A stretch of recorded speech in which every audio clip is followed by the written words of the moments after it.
सबसे पहले राणा साहब आपकी जानिब आएंगे। पूरी दुनिया की नजरें इन इलेक्शंस पर लगी हुई हैं और अगर दोनों हरीफों को देखा जाए, दोनों मद्दे मुकाबिल उम्मीदवारों को देखा जाए, तो आपका एनालिसिस क्या है? और साथ ही साथ एक छोटा सा सवाल और भी ऐड कर लें, पाकिस्तान के हालात पर क्या असर होगा इन इलेक्शंस का? जी इमरान, आपने बिल्कुल ठीक कहा कि countdown has begin, only 4 days left.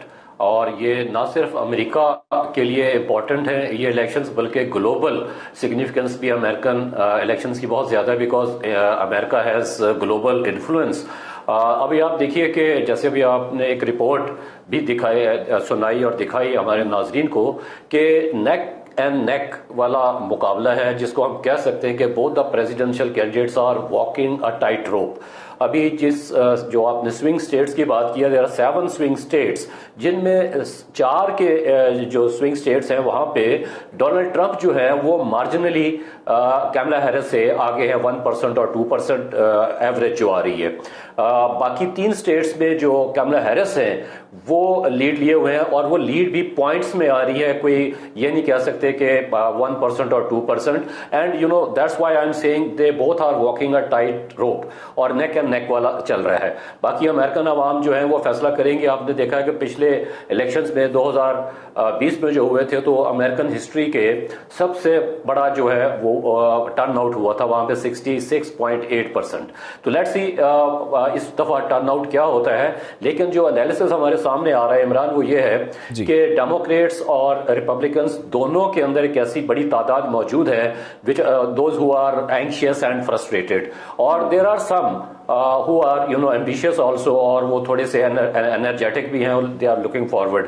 आपने बात की है कि इंटरनेशनल इम्पैक्ट जो है इसका क्या। देखिए इस वक्त अमेरिकन इलेक्शंस एक ऐसे माहौल में हो रहे हैं जिसको हम कह सकते हैं कि अनसेटल्ड टाइम्स, और इन अनसेटल्ड टाइम्स में देयर आर 4 मेजर इश्यूज जो कि दे आर रिवेबरेटरेट। तो वो उसमें कौन से, इकोनॉमी है, सोशल इश्यूज है, क्लाइमेट चेंज है एंड जियोपॉलिटिक्स। तो ये सारा सिलसिला है जिसमें डोनाल्ड ट्रंप की जो पोजीशन है इस वक्त ओवरऑल वो बड़े सेंट्रलिस्ट हैं और वो कह रहे हैं कि अमेरिका फर्स्ट, और जिसका उनका एक थीम भी हमारे सामने आया, अमेरिकनिज्म एंड नॉट ग्लोबलिज्म। जबकि कैमला हैरिस का जो है वो तो बाइडेन की जो पॉलिसी है उसको ही लेके चलेगी with her firm conviction also कि अमेरिका कैन नॉट रिट्रीट। अब ये कैन नॉट रिट्रीट वाला मामला ये है कि अभी अगर डेमोक्रेट्स आ जाते हैं तो we don't see any change in the policy जो इस वक्त एग्जिस्टिंग है। बट डोनाल्ड ट्रंप के आने के बाद yes there is a possibility कि Donald Trump has his own vision of the world and America.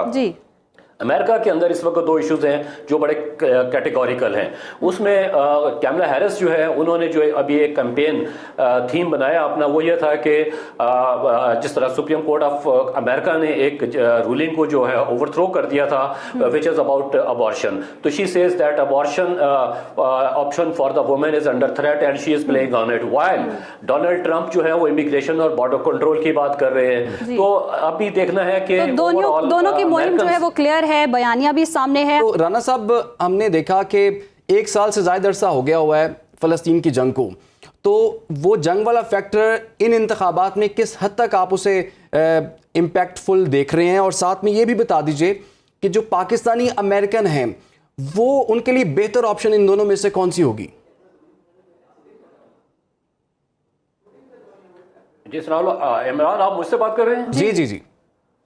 अच्छा देखिए, पहले मैं before I come to this question मैं थोड़ा सा पहला एक सवाल था वो बीच में रह गया। आपने कहा था कि पाकिस्तान के हवाले से ये अमेरिकन इलेक्शंस की क्या अहमियत है। देखिए चाहे डेमोक्रेट्स जीते या रिपब्लिकन्स, पाकिस्तान के साथ अमेरिका के ताल्लुकात की बुनियाद American policy and agenda in this region है। ये अमेरिकन इंटरेस्ट के ऊपर डिपेंड करता है कि उनकी इस रीजन में क्या पॉलिसी है और पाकिस्तान एक क्लाइंट स्टेट के तौर पे इस्तेमाल होता है। तो ये कहना कि डेमोक्रेट्स पाकिस्तान के लिए बेहतर होंगे या रिपब्लिकन्स होंगे, मेरा ख्याल है कि ये एक गैर जरूरी बात है, क्योंकि it all depends on American policy and agenda. अगर उनका एजेंडा ऐसा है कि जिसमें पाकिस्तान की जरूरत होगी तो पाकिस्तान को वो सपोर्ट भी करेंगे और पाकिस्तान के साथ भी होंगे। इफ दे थिंक कि वो पाकिस्तान की जरूरत नहीं है, क्लाइंट स्टेट उनको नहीं चाहिए, तो they will not use Pakistan. Secondly, जब आप अमेरिकन पाकिस्तानी की बात करते हो तो आप देखिए कि उनके बैलेट पेपर पे इस साल उर्दू में भी लिखा जाएगा, तो विच मीन्स के पाकिस्तानियों के जो एक्सपर्ट्स हैं उनकी एक बहुत बड़ी तादाद है अमेरिका में, दोज हु मैटर। तो लिहाजा पाकिस्तान के जो वहां पे बाशिंदे हैं यानी पाकिस्तानी निजात है, although they are American nationals, तो they have major role there as experts. तो दूसरी बात यह है कि देखें अमेरिका का इस वक्त इंटरनेशनल एक इन्फ्लुएंस जो है वो अंडर क्वेश्चन भी आ चुका हुआ है।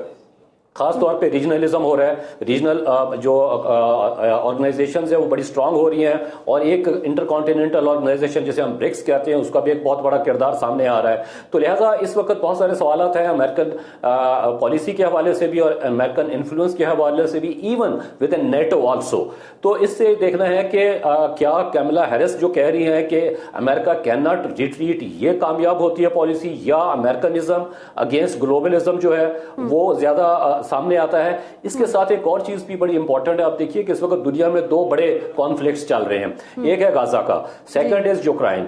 अब यूक्रेन के हवाले से डोनाल्ड ट्रंप की तो बड़ी क्लियर पोजीशन है, वो ही is pro Vladimir Putin, whereas in Gaza उसमें कैमला हैरिस जो है वो कहती है कि जी अमेरिका इसराइल को सपोर्ट करता है for its right to defend itself. तो बहुत बड़े कॉन्फ्लिक्ट्स है दोनों के दरमियान, लेकिन इंपॉर्टेंट फैक्टर ये है कि when it comes to international politics and conflicts, तो उसमें प्रेसिडेंशियल कैंपेन्स जो होती हैं उसमें जो भी कहा जाता है वो लेटर ऑन चेंज हो जाता है, कि जब आप इलेक्ट हो जाएंगे जो भी कहा जाता है वो लेटर ऑन चेंज हो जाता है।